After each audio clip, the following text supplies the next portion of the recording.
সালমান শাহর মৃত্যুর রহস্য ঘিরে প্রায় ৩০ বছরের পুরনো বিতর্ক যখন নতুন করে আদালতের কাঠগড়ায় ঠিক তখনই ঘটনার মোড় ঘুরে গেল অন্যদিকে।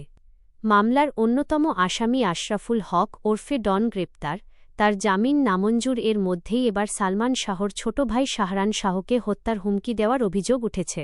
মামলার বাদী ও সালমান শাহর মামা মোহাম্মদ আলমগীর কুমকুম জানিয়েছেন, মামলা নিয়ে বাড়াবাড়ি না করার এবং মামলা প্রত্যাহার না করলে শাহরানকেও সালমানের মতো হত্যার হুমকি দেওয়া হয়েছে।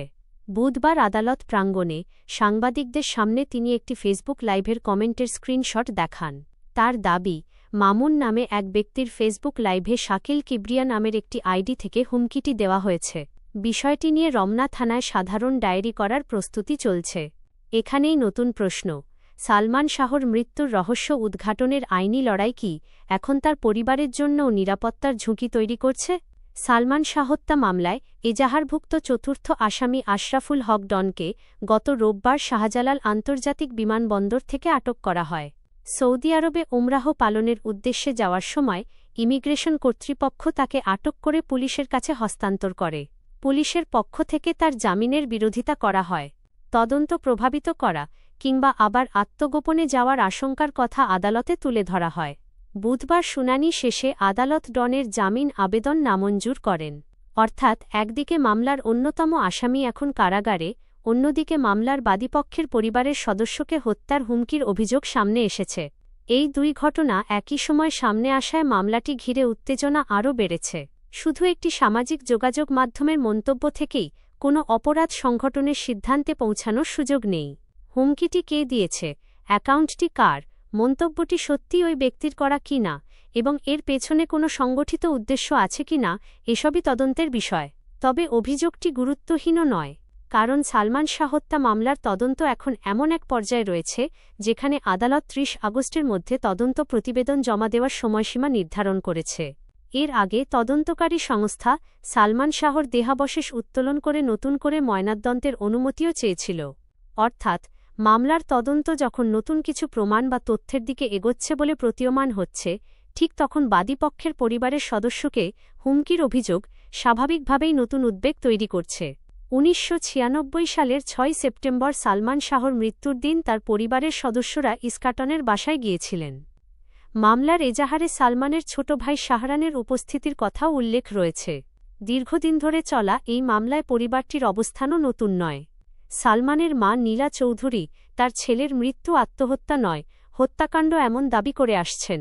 এখন সেই পরিবারেরই আর এক সদস্যকে একই ধরনের পরিণতির হুমকি দেওয়ার অভিযোগ সামনে আসায় পুরনো ঘটনাকে ঘিরে নিরাপত্তার প্রশ্নও যুক্ত হল।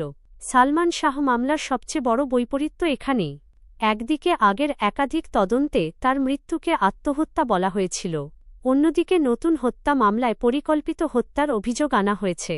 ফলে আদালতের সামনে এখন মূল প্রশ্ন, নতুন তদন্তে হত্যার অভিযোগের পক্ষে কী প্রমাণ পাওয়া যায়।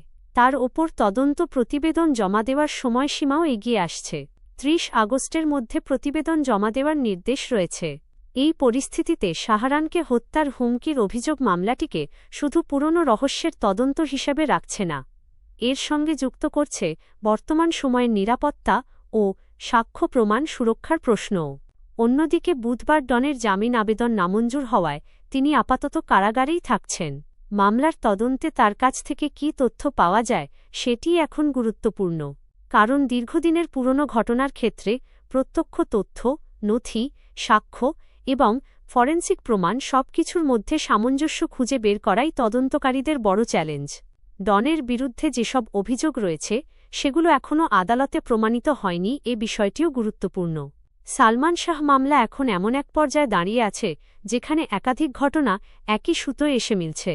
ডনের গ্রেপ্তার ডানদিকে পয়েন্ট করা তীর, জামিন নামঞ্জুর ডানদিকে পয়েন্ট করা তীর, দেহাবশেষ নিয়ে তদন্তের উদ্যোগ ডানদিকে পয়েন্ট করা তীর, তদন্ত প্রতিবেদন জমার সময়সীমা ডানদিকে পয়েন্ট করা তীর, আর এর মধ্যেই শাহরানকে হত্যার হুমকির অভিযোগ। এই ধারাবাহিকতা মামলাটিকে নতুন মাত্রা দিয়েছে।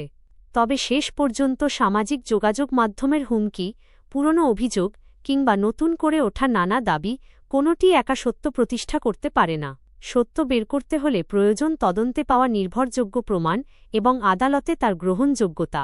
তাই এখন সালমান শাহ মামলার সবচেয়ে বড় প্রশ্ন শুধু সেদিন কী হয়েছিল নয়, সেই প্রশ্নের উত্তর খুঁজতে গিয়ে এবার কি সালমানের পরিবারের কাছেই পৌঁছে যাচ্ছে হুমকির ছায়া? আগামী ৩০ আগস্ট তদন্ত প্রতিবেদন জমা পড়লে হয়তো সেই রহস্যের আরও একটি দরজা খুলবে।